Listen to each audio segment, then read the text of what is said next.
다윗이 쓴 시입니다. 우리가 알듯이 다윗은 왕이 된 이후로 전쟁을 많이 치렀습니다.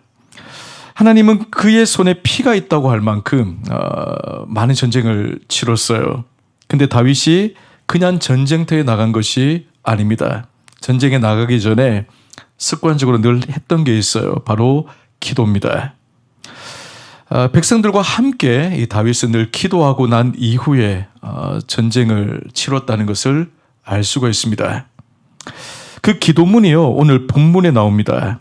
시편 20편 말씀은 세 단락으로 나누어집니다. 먼저 1절에서 5절까지인데 백성들이 왕을 위해 드린 중보 기도의 내용이 담겨 있습니다.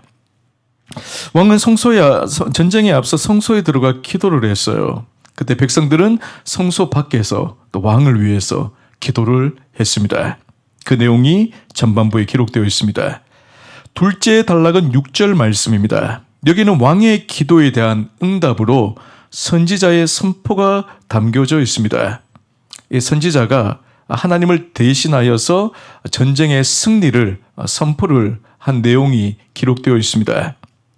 마지막 세 번째 단락은 7절에서 9절까지 말씀이요.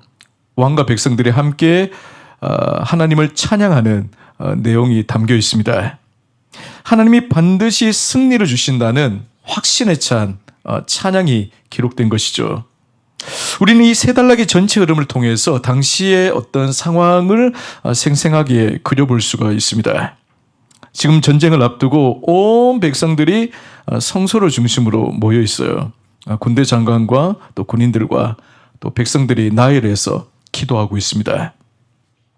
그리고 왕은 성소에 들어가서 제사를 드리며 전쟁에서 꼭 승리하게 해달라고 간구합니다. 왕이 제사를 마치고 나오자 선지자가 하나님을 대신하여서 전쟁의 승리를 선포를 해요. 그때 백성들이 그 음성을 듣고 하나님을 찬양합니다. 이것이 오늘 본문의 내용입니다. 저는 오늘 이 본문 내용을 좀 더 구체적으로 살펴보기를 원하는데요. 이스라엘 초창기에는 제사장이 아니고 왕이 직접 하나님 앞에 제사를 드렸습니다. 왕은 전쟁에 나가기 전에 손수 소제와 번제를 드렸습니다. 왕이 제사를 드리고 있는 동안에는 백성들이 밖에서 기도를 했어요. 백성들의 기도는 일종의 기원입니다. 오늘 읽은 본문을 원문으로 보면 총 6가지의 기원으로 되어져 있습니다. 첫 번째 기원은 1절 전반부에 나와 있어요. 보시면 환난 날에 여호와께서 내게 응답하시고, 전쟁의 날에 하나님이 왕의 기도를 응답해 달라는 것입니다. 두 번째 기원은 1절 하반부에 나옵니다. 야곱의 하나님의 이름이 너를 높이 드시며, 야곱의 하나님이 왕을 높이 드셔서 원수를 두려워 떨게 만들게 해달라는 것이죠. 세 번째 기원은 2절에 나옵니다. 성소에서 너를 도와주시고 시온에서 너를 붙드시며, 하나님이 성소에서 도우시고 시온에서 굳게 붙들어 달라고 간구하고 있어요. 자, 네 번째 기원은 3절에 나옵니다. 내 모든 소재를 기억하시며 내 번제를 받아주시기를 원하노라. 왕이 드리는 이 소재와 번제를 받아주시도록 기도하고 있어요. 자, 여기서 말하는 이 소제라는 것은 감사의 제사를 말하고, 번제라는 것은 회개의 제사를 의미합니다. 왕이 전쟁에 나가기 전에 이 두 제사를 드리는 데는 그만한 이유가 있습니다. 전쟁이라는 고통스러운 상황에서도 하나님께 감사할 줄 아는 자를 하나님이 기뻐하시고 그를 전적으로 도와주시기 때문이에요. 또한 전쟁을 앞두고 자기 죄를 돌아보면서 회개하는 것은 어떻게 보면 지극히 당연한 일이기 때문입니다. 이어서 다섯 번째 기원은 4절에 나옵니다. 내 마음의 소원대로 허락하시고 내 모든 계획을 이루어 주시기를 원하노라. 왕의 마음에는 분명한 소원이 있죠. 전쟁에서 이기는 것입니다. 백성들이 고통을 당하지 않는 것입니다. 왕은 전쟁에 대한 나름대로의 어떤 계획이 있었을 거예요. 마음의 어떤 전략이 있었을 겁니다. 하나님이 그 모든 것을 들어주시기를 원한다 하는 내용이죠. 마지막 6번째 기원은 5절에 나옵니다. 5절 하반부를 보시면 여호와께서 내 모든 기도를 이루어 주시기를 원하노라. 결국 이 모든 기원의 핵심은 하나입니다. 하나님께서 왕의 기도를 들으시고 그의 소원을 이루어 달라는 것이죠. 자, 이어서 6절을 보면 여호와께서 자기에게 기름 부음 받은 자를 구원하시는 줄 이제 내가 아노니, 그의 오른손이 구원하는 힘으로 그의 거룩한 하늘에서 그에게 응답하시리로다. 여기서 주목해야 될 단어가 있는데 바로 이제라는 단어예요. 이제라는 이 단어는 이 시편의 전환점이 되는 단어입니다. 이제가 무엇을 뜻할까요? 왕의 제사가 끝난 시점을 말하는 겁니다. 전쟁을 앞두고 왕은 하나님 앞에 나아가 간절히 기도했습니다. 백성들은 성소 밖에서 기도에 동참을 했어요. 이제 모든 제사와 기도가 끝이 났습니다. 그때 하나님이 선지자를 통하여서 선포를 하시죠. 하나님이 그 기도를 들으시고 능력의 손으로 구원하실 것이다. 이 선포를 통해서 왕과 백성들은 확신을 갖게 된 거예요. 하나님이 반드시 이 전쟁에서 승리하게 해 주실 것이다 하는 믿음을 가진 것입니다. 그리고 이어지는 7절에서 9절까지를 보면 왕과 백성들이 하나님을 찬양하고 있어요. 여러분, 우리가 하나님께 기도하면요 반드시 응답을 받습니다. 근데 응답보다 더 중요한 것은 강한 믿음이에요. 간절히 기도하는 사람에게 하나님이 무엇을 주시냐? 믿음을 주신다는 거죠. 내 기도를 반드시 응답해 주신다는 확신을 안겨다 주십니다. 여러분, 기도할 때 우리가 이것을 경험을 하셔야 돼요. 오늘 본문에서도 왕이 성소에서 기도를 마치고 나오자 함께 기도하던 백성들에게 확신이 생겼어요. 자, 7절에 무엇이라고 말합니까? 어떤 사람은 병거, 어떤 사람은 말을 의지하나 우리는 여호와 우리 하나님의 이름을 자랑하리로다. 요즘 말로 말하면 최첨단 무기, 군사력을 의지하지 않고 오직 살아계신 전능자 되시는 하나님만을 의지하겠다는 거예요. 하나님을 의지하면 반드시 승리할 것이라는 확신의 선언을 하고 있습니다. 다윗이 골리앗을 향해 나갈 때도 동일한 고백을 했죠. 사무엘상 17장 47절에 또 여호와의 구원하심이 칼과 창에 있지 아니함을 이 무리에게 알게 하리라. 전쟁은 여호와께 속한 것인즉 그가 너희를 우리 손에 넘기시리라. 다윗은 이미 승리의 확신을 가지고 골리앗 앞에 선 거예요. 현실적으로 보면 다윗은 골리앗의 상대가 되지를 못합니다. 모든 면에서 골리앗이 압도적이죠. 오늘 본문의 이스라엘도 역시 마찬가지입니다. 군사력으로만 보면 대적들에 비하면 열세일 수밖에 없었습니다. 하지만 하나님의 이름과 능력을 의지하면 반드시 이기게 된다는 확신을 가지고 찬양을 했어요.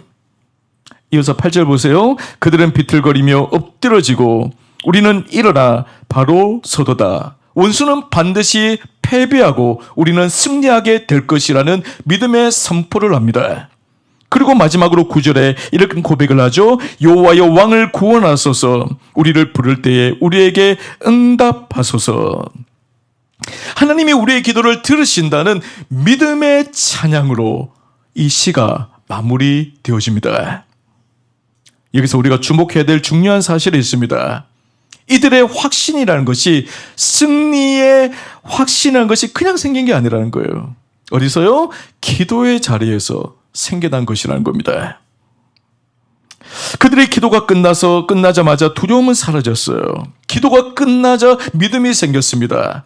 기도가 끝나자 승리의 확신이 생겨난 것이죠. 결국 우리는 한 가지 분명한 사실을 깨닫게 됩니다. 인생의 승리라는 것은 승리는요 싸움의 현장이 아닌 바로 기도의 자리에서 결정이 된다는 거예요. 자, 그렇다면 우리는 어떻게 하면 승리하는 기도를 할 수가 있을까? 응답받는 기도의 비결은 무엇인가? 첫째는 먼저 기도해야 됩니다. 이 말은 언제 어디서나 기도가 우선순위가 되어야 된다는 거예요. 다윗은 대단히 바쁜 왕이었어요. 왕으로서 감당해야 할 업무가 넘쳐났습니다. 그런데 다윗에게서 본받을 점은 기도를 놓치지 않았다. 아무리 바빠도 힘든 일이 있어도 기도를 빠진 법이 없었다는 거예요.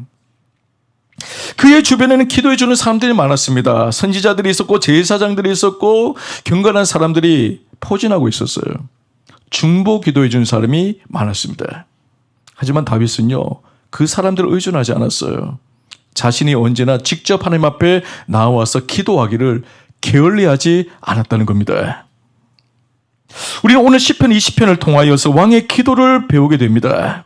모든 부와 권력과 명예, 모자람이 없는 모든 것을 다 갖춘 이 왕이 겸손히 하나님 앞에 나아가는 모습을 보게 되어져요. 한 나라의 왕이 기도했다면 우리 중에 기도가 필요하지 않는 사람은요, 아무도 없어요. 아무리 분주해도 기도해야 됩니다. 다윗처럼 성공한 사람이라도 기도하셔야 돼요. 다윗은 모든 전쟁에서 백전백승할 만큼 만사형통의 삶을 살았지만 결코 기도를 소홀히 하지 않았다는 거예요. 우리도 마찬가지입니다. 아무리 세상에서 성공하고 형통한 삶을 산다 할지라도 여러분, 기도에 열심을 내셔야 돼요. 다윗처럼 나를 위해 기도해주는 중보자가 많아도 기도하셔야 됩니다.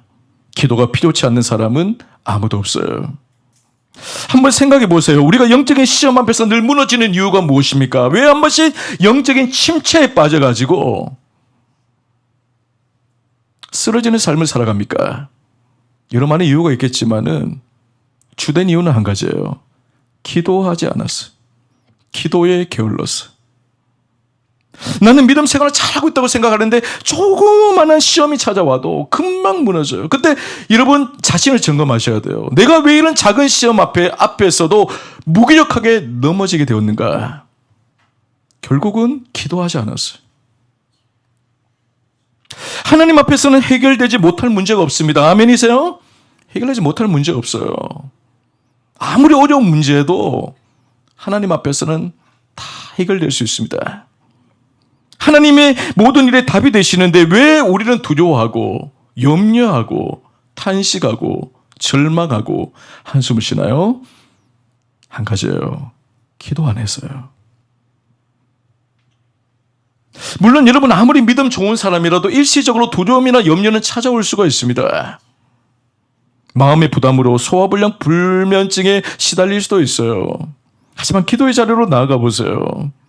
거룩하신 하나님을 대면하는 순간에 우리 마음속에 있는 부담감이란 것이 눈녹듯 녹아져 사라지게 됩니다. 거대한 산처럼 보이던 문제도 여러분 하나님 앞에서 보면 평지로 보여요.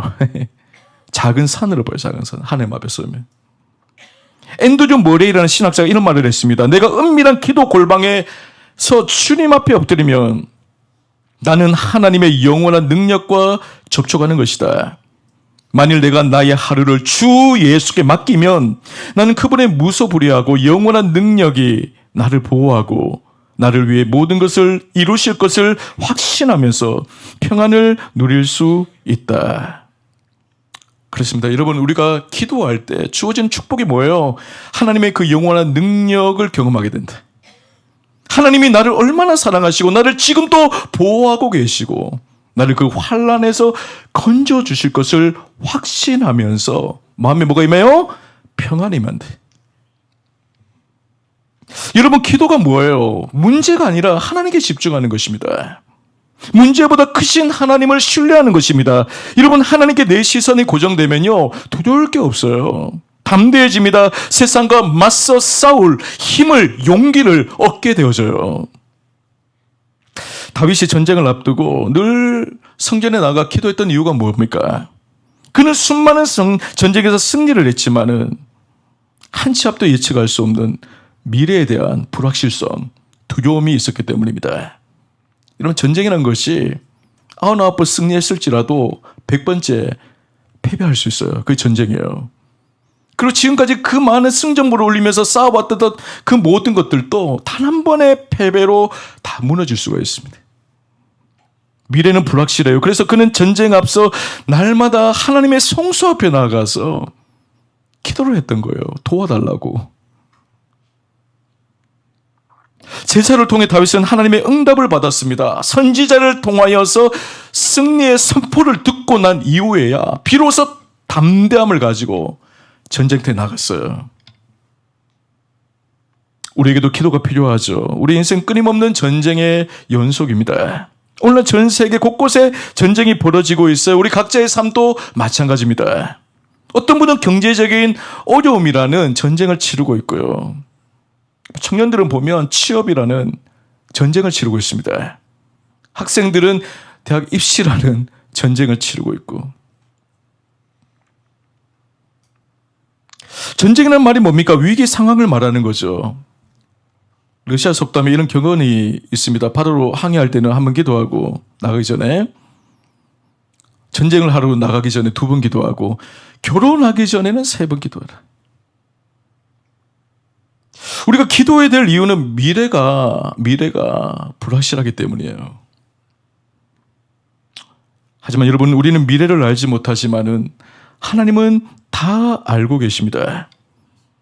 그러하기에 여러분, 내일을 불안해하기보다는 내일을 다 알고 계시고 언제나 우리 앞서 행하시는 하나님을 의지해야 될 줄 믿습니다. 기도는 상황을 바뀌기 전에 우리의 마음을 먼저 바꿔요. 두려움을 믿음으로 바꿉니다. 그래서 기도의 사람은 흔들리지 않습니다. 그러면 어떤 상황에서도 먼저 기도의 자리로 나아가십시오. 기도의 자리에서 하나님 주시는 확신을 붙들고 승리를 경험하는 우리 모든 성도들 되시기를 축복합니다. 다음으로 여러분, 함께 기도하셔야 돼요. 시편 20편 보면요, 다윗이 홀로 기도하지 않습니다. 왕은 성소 안에서 기도하고 백성들은 성소 밖에서 함께 기도에 동참을 하고 있습니다. 전쟁을 앞둔 중요한 순간에 한 사람의 기도가 아니라 공동체 전체의 기도가 하나님 앞에 올려드려졌어요. 이것이 바로 하나님의 방법입니다. 하나님은 우리의 삶의 무거운 짐을 홀로 감당하도록 만들지를 않으셨어요. 서로를 위해 기도하며 함께 믿음을 독려하도록 하기 위해서 교회라는 공동체를 세우셨습니다. 그래서 우리는 기억해야 됩니다. 아무리 믿음이 좋아도 혼자서는 부족해요.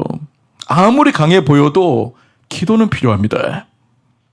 다윗 같은 왕도 백성들의 기도를 의지했다면 우리는 더 말할 나위가 없는 것이죠. 우린 각자의 자리에서 이런 싸움을 하고 있습니다. 그런데 그 싸움을요, 내 힘으로 혼자 힘으로 감당하려고 하면 얼마 가지 못해서 쓰러지고 넘어집니다. 그러나 함께 기도하면 다르죠. 누군가 나를 위해 기도하고 있다는 사실로 인해서 힘을 얻게 되어집니다. 하나님은 개인의 기도도 들으시지만은 함께 하는 그 기도를 통하여서 더 큰 은혜를 우리에게 베풀어 주십니다. 우리는 중보기도 가볍게 여기면 안 됩니다. 아무리 보잘것없는 사람의 기도를 할지라도 그 사람의 입술을 통해 나오는 기도가 역사를 일으켜요. 철부지 어린아이의 그 기도를 할지라도 여러분, 그것을 가볍게 여기시면 안 됩니다. 하나님 그 어린아이의 기도를 통해서도 하나님이 놀라운 역사를 일으키십니다. 모세를 보세요. 이스라엘 백성들이 광야를 지나고 있을 때였습니다. 모세가 홀로 시내산에 올라갔죠. 40일 동안 하나님과 독대합니다. 대면을 합니다. 백성들이 모세를 기다렸어요. 근데 아무리 기다려도 오지를 않습니다. 불안해지기 시작합니다. 기다리다 지쳐가지고 금송아지 만들어가지고 거기다 막 절을 해요. 하나님을 반역하고 우상을 섬겼습니다. 하나님이 경노하시죠. 이스라엘 백성들을 진멸하고자 합니다. 그때 모세가 이런 기도를 올려드립니다. 하나님, 이 백성들을 여기까지 인도하여 죽일 작정이십니까? 하나님이 이 백성들을 여기서 죽이신다면 이방인들의 조롱거리가 될 것입니다. 하나님, 경노를 멈추시고 용서해 주십시오. 아브라함에게 저 하늘의 별과 같이 내 자손을 많게 하리라고 하신 그 약속을 기억해 주십시오. 그때 하나님이 모세에게 말씀하죠. 출애굽기 32장 14절. 여호와께서 뜻을 돌이키사 말씀하신 화를 그 백성에게 내리지 아니하시느니라. 모세의 중보 기도를 통해서 백성들이 화를 면하게 되었어요. 이것이 중보 기도의 능력이라는 겁니다. 요즘 제가 참 감사한 것은 저를 위해 중보 기도해 주신 분들이 많다는 사실이에요. 뭐 개인적인 어떤 사정으로 인해서 우리 교회에 잘 못 나오시는 분이 계시는데 간혹 한 번씩 전화를 하면요. 꼭 그런 말씀을 해요. 목사님 멀리 떨어져 있어도 목사님 위해서 매일 기도하고 있습니다. 와, 그 말 들으니까 너무 힘이 되어져요. 너무 힘이 되어져요. 제가 올해 9년 차가 되는데요. 가야제일교회. 정말 큰 어려움 없이 여기까지 오게 된 것이 이건 전적으로 저는 제 어떤 목회를 잘해서가 아니고 저를 위해서 끊임없이 기도해 주고 그 저를 옆에서 도와주시고 격려해 주시고 하신 모든 분들의 그 수고 덕분이라고 생각을 합니다. 하나님이 이 종은 부족하지만은 저를 위해 기도하는 그 수많은 우리 성도들의 그 기도를 통해서 제가 여기까지 오게 되었다고 생각을 해요. 여러분 누구도요 기도가 필요하지 않는 분이 없어요. 여러분 중보에 대한 능력이 있습니다. 삶을 변화시키는 힘이 있어요.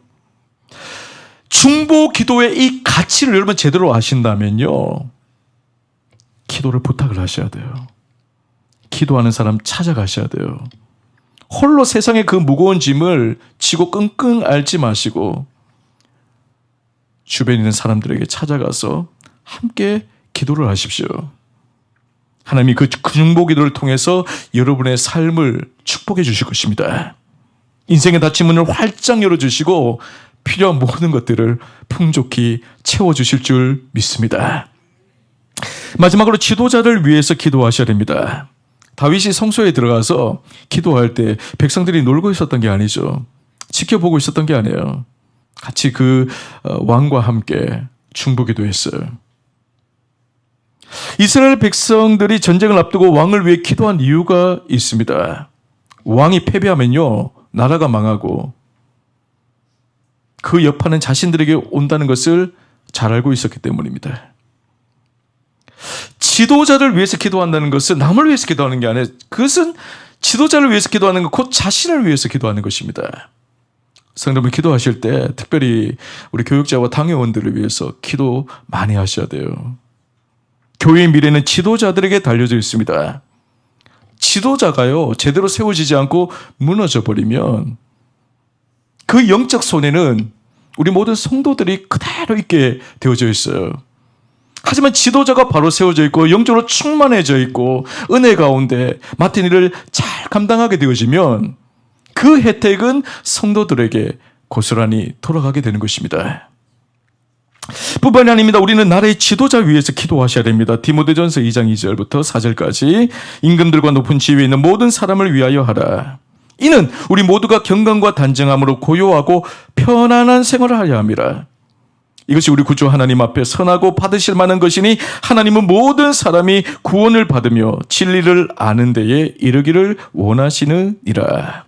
성경은 분명히 국가의 지도자를 위해서 기도하라고 말씀을 하고 있습니다.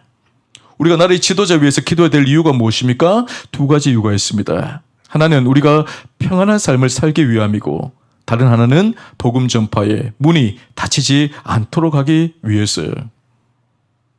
한 나라의 지도자가 잘못 세워지면 복음의 문이 닫히게 되어집니다. 대표적인 예가 중국이잖아요. 시진핑 주석이 지도자 되면서 그 땅에 있던 모든 선교사들이 다 추방을 당했어요. 지금 중국 땅에는 선교사가 한 명도 없습니다. 그리고 기독교가 이전보다 훨씬 더 박해를 받게 되어졌어요. 그만큼 여러분 지도자가 중요하다는 거예요. 지금 우리가 살아가고 있는 이 시대를 보세요. 중동 지역에서는 여전히 긴장과 충돌이 계속 이어지고 있습니다. 여기서 우리가 보는 게 뭐예요? 지도자가 얼마나 중요한가를 우리가 보고 있잖아요. 지도자의 짧은 감정적인 그 결단이 얼마나 수많은 희생을 낳고 평범한 시민들의 일상을 망가뜨릴 수 있는가를 우리는 확인할 수 있습니다. 오늘날 세계는요 서로 깊이 연결되어져 있어요. 남남이 아니에요 사실은. 한 지역의 위기는 그 지역의 위기로 끝나는 게 아닙니다. 전 세계에 영향을 미치죠.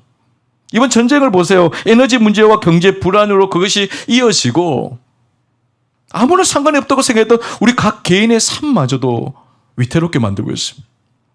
지금 유가 폭등으로 장난 아니죠 지금. 인플레이션으로. 그리고 여러 많은 직장들이 공장 스탑이 돼버렸어요. 그 원료 공급 안 되니까 뭐 만들어낼 수가 없는 거잖아요. 이처럼 지도자의 결정은 단순한 선택이 아닙니다. 나라의 미래를 결정짓고 더 나아가서 세계의 질서에 영향을 미칩니다. 지도자가 바로 서면요, 평안에 오지만 잘못된 선택을 하게 되어지면 전쟁과 혼란이 찾아옵니다. 그렇게 우리는 더더욱 지도자를 위해서 기도를 많이 하셔야 돼요. 우리나라 역시 결코 안전지대가 아니죠. 정치적 갈등, 사회적인 분열, 경제적인 불안이 계속되고 있습니다. 이럴 때일수록 하나님의 백성들이 깨어서 기도해야 됩니다. 지도자들이 사람의 지혜, 사람의 감정이 아니라 하나님의 지혜로 올바른 결정을 할 수 있도록 기도하셔야 돼요. 우리가 기도할 때 하나님이 들으시고 우리의 삶과 이 나라 가운데 은혜의 새로운 문을 활짝 열어주실 줄 믿습니다. 여러분, 오늘 말씀을 통해 우리는 분명한 사실 하나를 깨닫게 됩니다. 인생의 승리라는 것은 싸움의 현장이 아니라 기도의 자리에서 결정이 됩니다. 모든 인생의 승부처는 어디 있냐면 기도의 자리에서. 왜? 하나님이 도와주셔야 모든 맡긴 것이 뚫어져요. 문제가 해결되어집니다. 그러므로 우리는 먼저 기도해야 됩니다. 어떤 상황에서도 여러분 기도 미루지 마십시오. 기도를 후순위로 미루지 마시고 기도가 최우선 순위에 있을 수 있기를 축복합니다. 문제가 있을 때 사람 찾지 마시고 세상 의지하지 마시고 자신의 경륜 의지하지 마시고 그냥 단순하게 다윗과 같이 성소로 나아가시기를 축복합니다. 그리고 함께 기도하셔요. 혼자 싸우지 말고 힘겨워하지 마시고 여러분의 문제를 다른 기도의 사람에게 아뢰고 함께 그 문제를 두고 기도하시기를 바랍니다.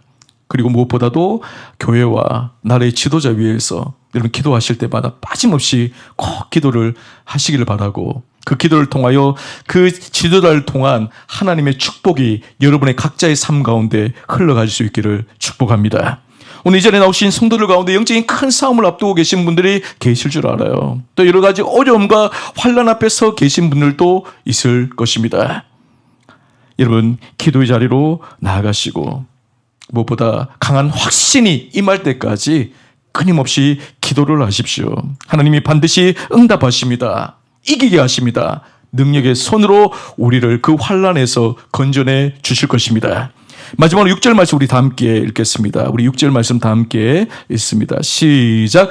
여호와께서 자기에게 기름 부음 받은 자를 구원하시는 줄 이제 내가 아노니 그의 오른손에 구원하는 힘으로 그의 거룩한 하늘에서 그에게 응답하시리로다. 우리 다시 한번 우리가 같이 읽겠습니다. 시작.